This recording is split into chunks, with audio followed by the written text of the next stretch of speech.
Okay, a very good afternoon. I am Shubham Saloni, and I work for engineering and product at Meter.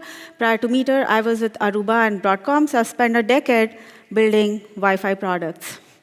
And today, I am here to talk about being a network engineer in the age of AI. Can I see a show of hand? How many of you have come across an article on news saying AIs are going to take away jobs? Well, a lot of folks in the room did raise their hand, and those who didn't, I want to know your news sources. Looks like I need better ones. Okay.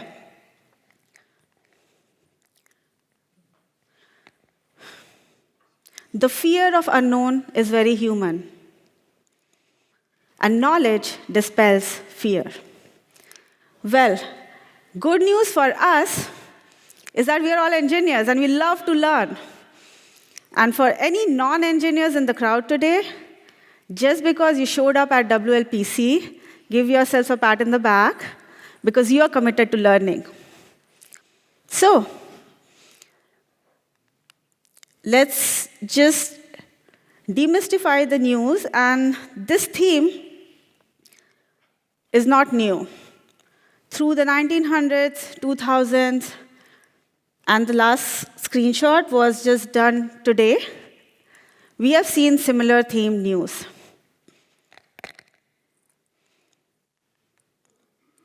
So the key is understanding what all of this is about. And once you understand something, you dispel the fear, you understand how this can get integrated, what kind of tools will be useful, and how you can adopt that in your workflows and use it as an efficiency multiplier. Okay, so let's get started on understanding some basic building blocks of generative AI. You can see a lot of technical terms in this slide. There are two papers which were very influential in deciding all of this. And today we are going to deep dive into the attention paper. You're ready? Well, whom am I kidding? I only have 10 minutes, so we are going to work with analogies.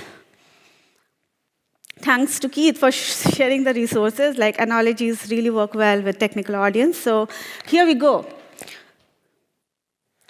So our task here is to train a super smart assistant, right? So we start with data. Data is the education, right? What is the information which our super smart assistant is going to learn?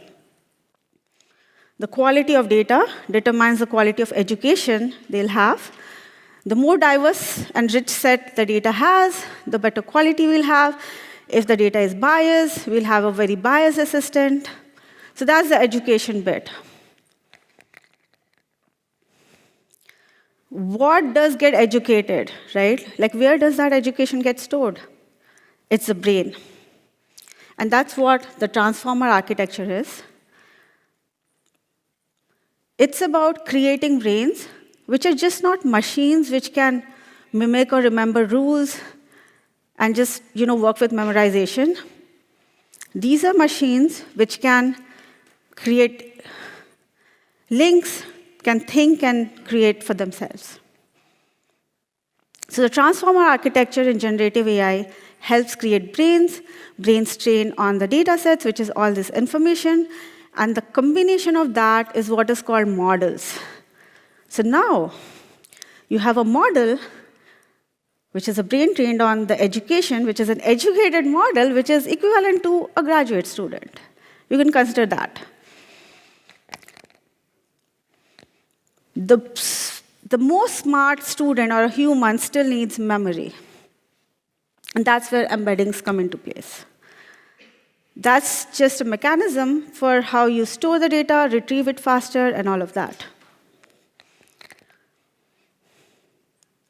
The link on that embeddings, you all can check that out later. It's a really cool visualization of that. So now we have a super smart graduate student with memory. They're there, but how do you interact with them? That's prompting. That is your way to ask questions and get some answers. And the more clear your questions are, the more context your question has, the more clearer answers you're going to get. And that is where we hear a lot of chatter about creating extremely good prompts, doing prompt engineering, context engineering, and all of that. So that's prompting. So now your graduate student is there, you have a mechanism to talk to them, but they're not still fine-tuned to your environment, your context, like the things you would like your way to do, and that is fine-tuning. So with fine-tuning, your models can learn how I'm going to be most effective in this environment. And after fine-tuning, you have this ghost grad student who's ready, you can talk to them, but they need to be somewhere. You need to provide them a desk where you can go and talk to them, and that's your deployments. They can live inside chatbots, tools, different ways. Where you go find them, you talk to them. So this is generative UI for you in a nutshell, from learning to working.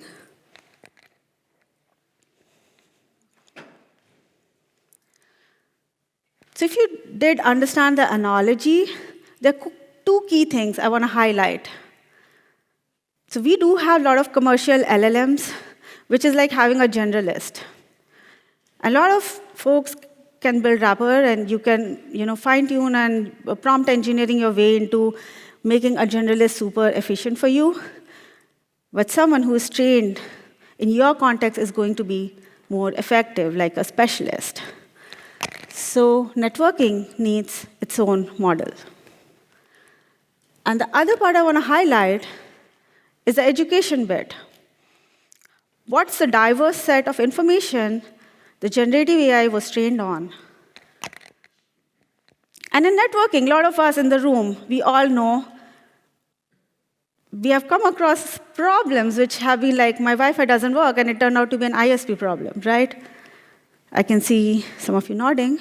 If not, we have heard wireless, wired, all of that together can determine how a customer experience or user experience can be in a space. So the data, the more diverse it is across network designs, configurations, device telemetry, and ongoing management is going to be helpful. Okay, now let's talk about a use case. A lot of you who were at WLPC at Phoenix would have seen this demo back in February, and this is live for our customers and partners today. And I'm going to talk about command. To understand command, let's just understand two key things. We had CLIs, which are very powerful with respect to configurations and observability. You give a command, you give like any command, and you get exact answers. And then came dashboards, which brought the ease of use. So command bridges both. It brings in the ease of use and the observability and controls that you would need. So the way this works is you interact with this with natural language. The model analyzes and queries the API. There are results from the API, which again gets analyzed. And then a UI is generated on the fly for you to interact with it and work through your use case. And that could be observability, it could be any configurations, and all of that. In the interest of time, I have like a super fast demo video, but please do find anyone from the Meter team, and we can show you more elaborate ones.